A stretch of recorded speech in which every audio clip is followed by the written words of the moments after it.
الله يعطيكم العافية. جايكم بتمارين فظيع للكتاف. طبعا التمارين بنصح فيه المتقدمين يلعبوا التمارين، الجداد ما بنصح انه يلعب التمارين. شوفوا كالتالي: بتقدر تبدأ همر او دمبلز للكتف الامامي. بتبدأ بوزن خفيف وبتتقل 4 مجموعات.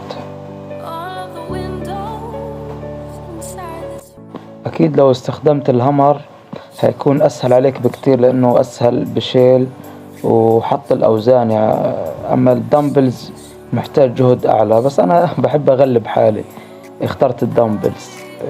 الدمبلز قوي جدا، في جهد انك تشيل وزن من الارض وتحط الوزن على الارض.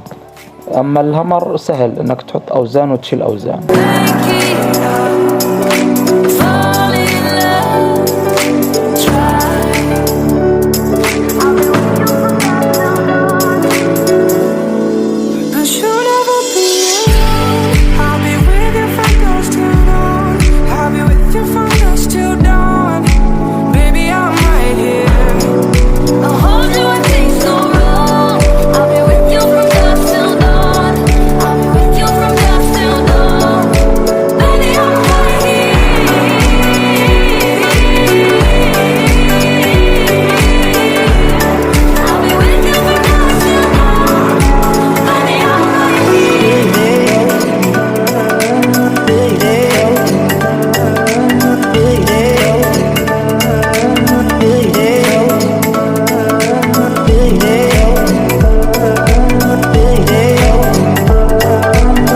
هيك انتهى التمرين الأول.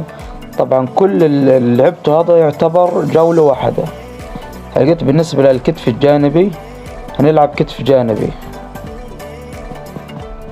عدات خاطفة على الكتف الجانبي، ما فيش فيها ثبات يعني فوق، مش هتثبت فوق.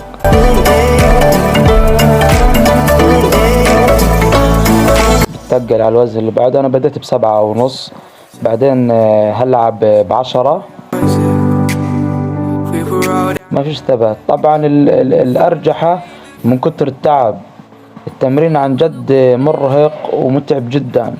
الأرجحة مدى حركي بسيط، بس انه ما يخل في التمارين. مدى حركي بسيط، في نفس الوقت تضلك ضاغط على العضلات.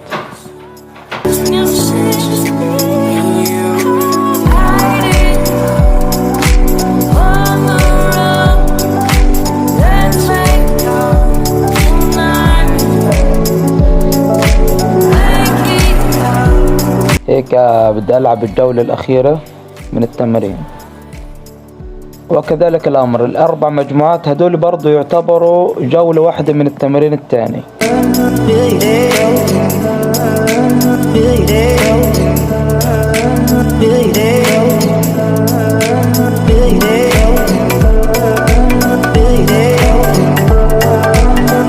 لقيت يا وحش الوحوش بدها تنتقل على التمرين الثالث، وهنلعب 4 مجموعات دون راحة. طبعا ما فيش راحة، على السريع بدك تنتقل على التمرين اللي بعده.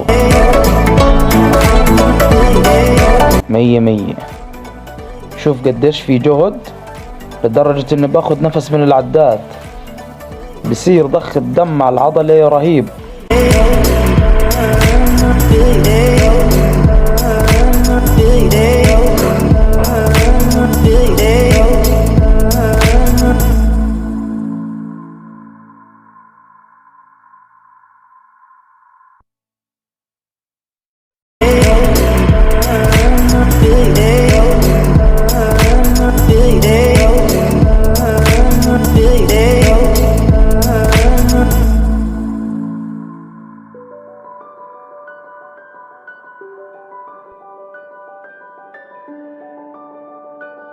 وهيك بكون خلصنا.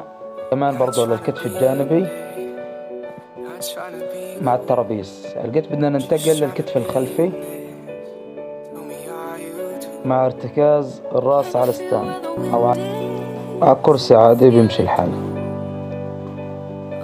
بدك تحط راسك شغلة انه كل اللي لعبته هاد جولة واحدة، يعني هتكرر اللفة هذه 3 مرات، هيك انت بتكون خلصت التمرين.